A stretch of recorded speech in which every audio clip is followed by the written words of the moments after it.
Credit cards. Not only are they the best financial tool that you can use, but they are also one of the fastest ways to completely destroy your finances. And most people were never taught on how they work. A lot of people hear random advice online and they stick with it.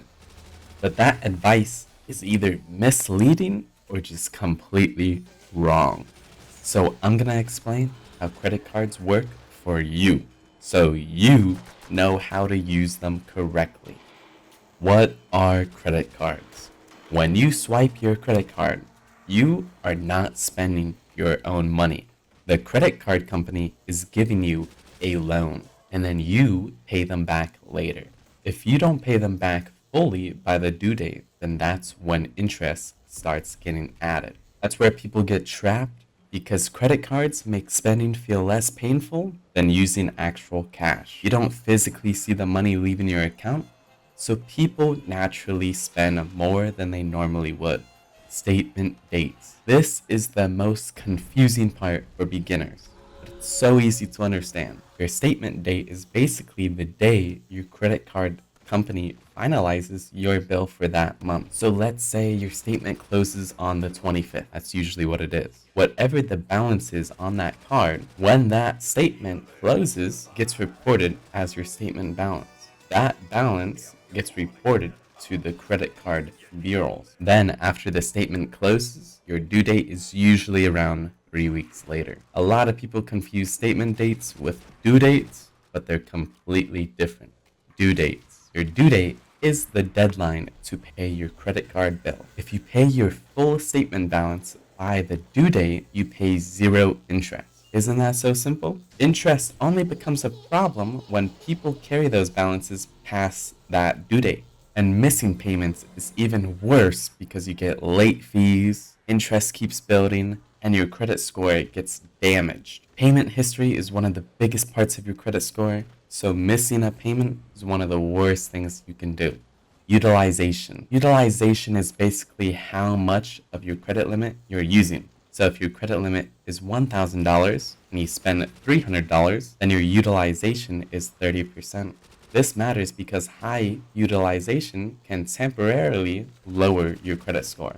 Utilization is not permanent debt damage. It changes constantly depending on your reported balance. Now, one of the biggest mistakes people make is maxing out their credit cards. So their utilization gets reported as 100%. Now, you may think if you pay that off, then it doesn't really matter, but the statement still shows as 100%. So if you try to get a loan, the lenders see that 100% utilization and look at you as a financially stressed consumer. So when the statement date comes around, try to have your utilization around 1 to 10%. Minimum payments. Minimum payments are literally the dumbest thing ever made. It is so dangerous for you because they make debt feel manageable. So you see that and think that's not too bad. Meanwhile, you might owe $2,000. That is the trap. If you only make minimum payments, interest stacks. That makes it so something that would take months to pay off suddenly takes years. That's why minimum payments trap people financially. Interest. Interest is the cost of borrowing money, and credit card rates are so high. A lot of cards nowadays are usually 20%, 25%, even 30% APR now. That is brutal. If somebody carries balances for long periods of time, that interest starts snowballing against them. People end up paying way more than what they bought originally. And honestly, that's why emotional spending has become so dangerous with credit cards, because those small temporary purchases can create long-term debt.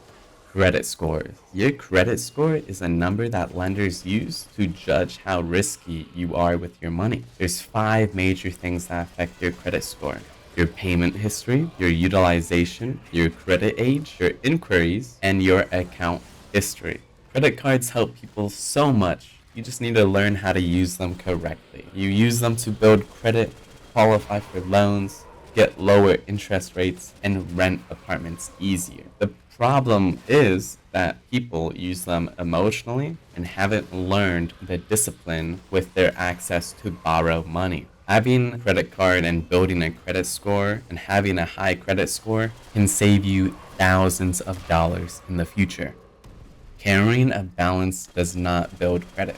There's a big credit myth that if you carry a balance, it builds credit. It does not. You do not need to carry a balance to build credit. A lot of people intentionally leave debt on their card because they think that's what the bank wants to see. They think the bank wants to see them paying interest. This is not true. You build credit by paying your full balance every month. Paying it in full is the smartest thing you can do because the goal should be building credit without paying unnecessary interest. So how do people get trapped in debt? Most people usually are all right with their money. So how do they get trapped? It's because they don't understand credit cards. They make minimum payments. They ignore interest. They keep swiping their card, and eventually the debt becomes overwhelming. The scary part is credit cards make lifestyles feel affordable temporarily, but eventually that bill catches up with them, and they do not have the money to pay it off. So how do you use credit cards correctly? Credit cards should be treated like debit cards. If you cannot afford what you're buying with cash, you should not be putting it on your credit card. Here's a few simple ground rules. Pay your balance in full if possible. Avoid missing payments. Don't max out your credit cards. Don't spend emotionally, and track what you're spending. One of the smartest things someone can do is build credit slowly and responsibly instead of trying to flex a lifestyle that they cannot afford. So I hope you have learned that credit cards are tools, and if you use them correctly, they can help you financially. Use them incorrectly, and they can trap you in debt for years. Most financial problems with credit cards do not come from lack of intelligence, it comes from a lack of discipline. Anyways, that's gonna be it. Nobody gets rich overnight, so start building now.